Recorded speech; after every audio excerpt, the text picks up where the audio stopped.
वचन पहले ही छीन देते हैं, उनको सुनने में कोई इंटरेस्ट ही नहीं होता। आज बहुत सारे तरीके हैं कि जब हम देखते हैं कि लोगों को और चीजें अधिक प्रिय लगती हैं। ज्यादातर लोग आपको और मुझे समझते हैं क्यों, क्या बोलते रहते हैं, क्योंकि ऐसा नहीं है वचन उनके कानों में नहीं पड़ रहा है।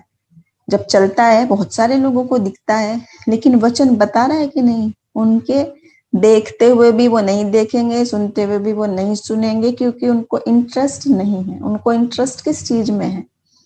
आप देख लीजिए, आज बहुत जगह आपको दिख जाएगा। सबसे ज्यादा चीजें, सबसे लुभावनी क्या है? जो पूरी तरीके से अपवित्र, शैतानी, घृणित, अश्लील, उन सब में इंटरेस्ट है। लेकिन वचन में उनको लगता है मूर्खता की बात है, क्योंकि आत्मिक आंखें, आत्मिक कान बंद हैं और उसमें उनको कोई भी इंटरेस्ट नहीं आ रहा। वचन तो कान में सभी के पड़ रहा, ऐसा तो नहीं है कि वचन कभी देखा और सुना ही नहीं है। कान में तो पड़ता है सबके, लेकिन सुनना नहीं चाहते। सोना अधिक प्रिय लगता है बजाय वचन पढ़ने के। टीवी और 3-3 घंटे फिल्में देखना ज्यादा पसंद है बजाय गीत गाने की, इबादत करने के। प्रचारक कोई आके बोलने लगे तो उसको टालने के लिए बस फटाक से ऐसे लाइक बटन दबा देते हैं, आमीन लिख देते और बंद कर देते, खत्म कर देते। वचन कान में पड़ा कहाँ आपके? किस बात के लिए हम आमीन कह रहे हैं? जब तक वचन सुन नहीं रहे, उस पर चल नहीं रहे, तो ये जो टाइप करने के और ये लाइक करने के बटन वाले फार्मूले ना, ये आपको स्वर्ग के राज्य तक नहीं पहुंचाएंगे। तो दुनियादारी का तरीका है सिर्फ।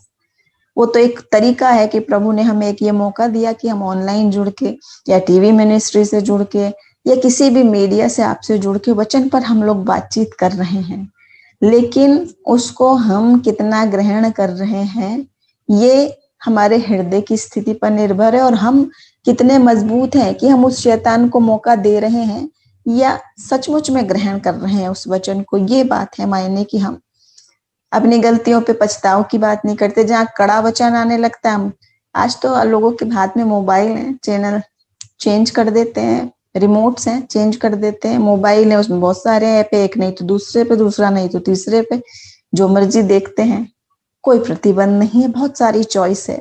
तो उन चॉइस में ये जो स्वयं सर्वशक्तिमान पिता का वचन है, जो आपसे बात कर रहा है, जो आपको समझा रहा है, उन स्वर्गीय बातों को आपको आसान तरीके से समझा रहा है, आप में चाहत ही नहीं, वो कान से जाती और सुन नहीं रहे, समझ नहीं रहे।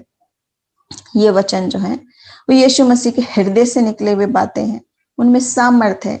और वचन कहता है, देखिए रोमियो 10 और 17 में, कि विश्वास जो है वो सुनने से आता है। परमेश्वर के वचन को सुनने से, जितना सुनोगे, जितना समझोगे, बार बार सुनेंगे, तभी तो जानेंगे कि क्या है। जैसे कि आपने जाना है आजकल लोग जो गीत सुनते हैं, जो फिल्मी गीत सुनाई देते, छोटे बच्चे तो कई बार समझते भी नहीं, इस तरह के गीत आ गए हैं आजकल, संसारिक, अश्लील, वाहियात मायने वाले। लेकिन बच्चा छोटा है, मासूम है, उन शब्दों के मतलब भी नहीं समझता। लेकिन जब वो दुनिया में है, वो कान में पड़ रहे गाने बार बार, चाहे वो ट्रेवलिंग में हो, चाहे वो कहीं हो, चाहे उनके साथ का, चाहे पड़ोसी, चाहे मित्र, वो बजा रहा है, आपके कान में पड़ रहा है। थोड़ी देर में क्या है, बच्चा वही चीज गुनगुनाने लगता है, बोलने लगता है, बिना जाने कि मैं क्या बोल रहा हूं। उसी बात में है कि शैतान ऐसा प्रलोभित करे हुए है कि इन बातों को वो इस तरीके से फैला देता है। सब जगह फेमस हो रखी है अश्लील वाहियात चीज, लेकिन वचन की सच्चाई सुनाई नहीं दे रही, समझ नहीं आ रही, क्योंकि शैतान ने हमारी आंखों